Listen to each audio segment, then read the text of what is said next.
So చెప్పండి అన్న, మీరు ఏ విధంగా నష్టపోతున్నారు? ఎస్సీ సబ్ కేటగరైజేషన్ ఇన్ని సంవత్సరాల తర్వాత సుప్రీంకోర్టు జడ్జిమెంట్ ఇచ్చింది ఆగస్టు ఫస్ట్ వీక్ రోజు. మేము గ్రూప్ 1 ఆస్పిరెంట్స్, మాకు నోటిఫికేషన్ వచ్చింది ఫిబ్రవరిలో. సబ్ కేటగరైజేషన్ అమలు చేయాలని చెప్పేసి సుప్రీంకోర్టు ఇచ్చింది ఆగస్టు ఫస్ట్ వీక్లో. మెయిన్స్ మేము రాసింది అక్టోబర్ 21 నుంచి 27 వరకు. రేవంత్ రెడ్డి గారు ఆగస్టు ఫస్ట్ వీకే అది రావడంతోనే అసెంబ్లీ సాక్షిగా చెప్పారు ఏంటంటే, మీకు సబ్ కేటగరైజేషన్ అమలు చేసే బాధ్యత మాది, కాంగ్రెస్ ప్రభుత్వాన్ని. సో మేము అమలు చేస్తాం, గత నోటిఫికేషన్ కూడా అమలు చేస్తామని రేవంత్ రెడ్డి గారు చెప్పారు. మాకు ఏ గవర్నమెంట్ మీద కోపం లేదు, మాది మాకు ఇవ్వండి, మా పోస్టులు మాకు ఇవ్వండి, మీరు అమలు చేయండి, సబ్ కేటగరైజేషన్ అమలు చేసేసి మాకు పోస్టులు ఇవ్వండి. ఎందుకంటే మాకు ఇప్పుడు ఇంత పెద్ద నోటిఫికేషన్, ఇంత పెద్ద పోస్టులు అనేటివి రావు మళ్ళీ. సో ఇప్పుడు మాకు వస్తాయి కాబట్టి 60 పోస్టులు మా మాదిగ సోదరులకు వస్తాయి కాబట్టి, ఇంక్లూడింగ్ మీ, నాకు కూడా వస్తుంది, నాకు కూడా మంచి మార్క్స్ వచ్చాయి కాబట్టి మాకు కూడా మంచి పోస్టు వచ్చేందుకు అవకాశం ఉంది.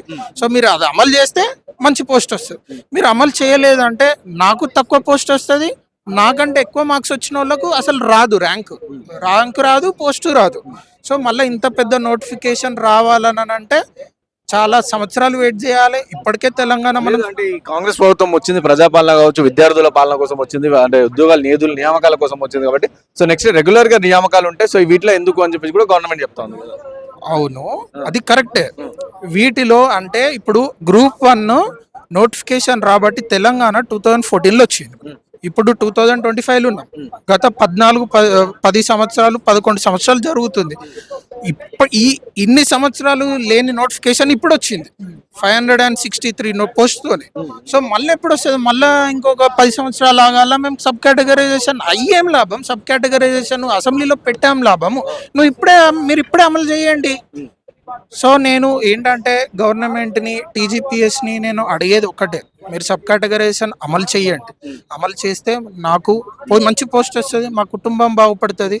వేరే చాలా వల్నరబుల్ సెక్షన్, చాలా ఊర్లో ఉండి చాలా కష్టపడి చదువుకున్న వాళ్ళు ఉంటారు, వాళ్ళు ఒక్క మార్క్తోని వచ్చిందంటే వాళ్ళు మంచి పోస్టులకు వెళ్ళిపోతారు.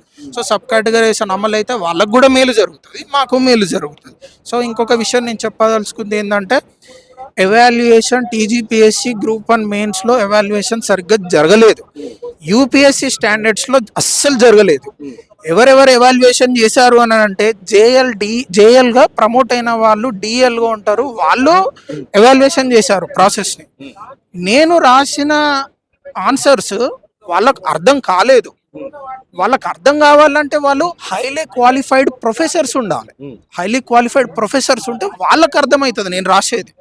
సో 4th ఇండస్ట్రియల్ రెవల్యూషన్ అయినా వేరే మిగతా అవేర్నెస్ వీళ్ళకు ఉండదు, జేఎల్డిఎల్ వాళ్ళకు ఉండదు, హైలీ క్వాలిఫైడ్ ప్రొఫెసర్స్కి ఉంటుంది. సో వాళ్ళను ఎవాల్యుయేషన్గా ప్రాసెస్ జరిగితే ఇదంతా సమానంగా ఈక్వాలిటీ అనేది జరుగుతుంది.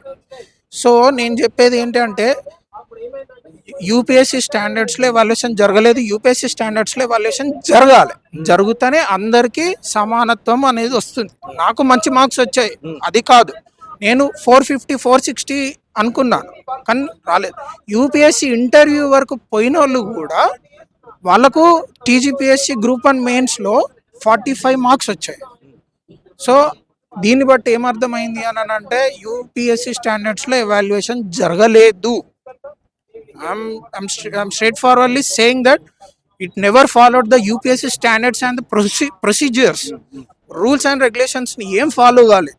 అసలు ఎవాల్యుయేషన్ చేసిన ప్రొఫెషన్ ఏంటి, వాళ్ళ అదేంటి తెలియదు, ఏమి తెలియదు. సో దీని ద్వారా ఎస్సీ వాళ్ళే కాదు, ఎస్సీ వాళ్ళు, బీసీ వాళ్ళు, ఓసీ వాళ్ళు అందరు నష్టపడుతున్నారు. ఎవాల్యుయేషన్ సరిగ్గా జరగలేదు. మా డిమాండ్ ఏంటంటే ఎవాల్యుయేషన్ సరిగ్గా జరగాలి. సో మీరు ఇంత పెద్ద ఆరోపిస్తా ఉన్నారు కానీ ప్రభుత్వం ఏమో చాలా పకడ్బందీగా, చాలా క్లియర్గా, చాలా ట్రాన్స్పరెన్సీగా చేసింది. అందుకనే ఈ టీజీపీఎస్సీ ప్రక్షాళన చేసి కొత్త డైరెక్ట్గా తీసుకొచ్చి ఇవన్నీ కూడా ఇష్టమని చెప్పేసి కూడా చెప్తున్నారు. సో దానికి నా సమాధానం ఏంటంటే, యూపీఎస్సీలో 50 మార్క్స్ టోటల్ మార్క్స్ చూసుకుంటే 50% మార్క్స్ అనేది ఫస్ట్ ర్యాంకర్ కూడా రాదు. టీజీపీఎస్సీ గ్రూప్ 1 మెయిన్స్లో 60% వెళ్ళింది. ఎలా వెళ్ళింది? అంటే అక్కడ ప్రొఫెసర్లే ఇక్కడ ప్రొఫెసర్లు అని మీరు చెప్తున్నాడు. ఈడ మేము ప్రొఫెసర్లు అని చెప్పట్లేదు. ఈడ మీరు లెక్చరర్స్తోని జూనియర్ లెక్చరర్స్ ప్రమోషన్ అయిన డిఎల్స్తోని మీరు దిద్దిచ్చారు. సో 60% 62% అట్లా పోదు, అసలు పాసిబులే కాదు, ఇంపాసిబుల్. సో అందుకనే ఇది ఫాలో కాలేదు, గవర్నమెంట్ చెప్తుంది రాంగ్. మరి రేవంత్ రెడ్డి గారికి ఎవరు సమాచారం ఇస్తుండ్రో నాకైతే తెలియదు.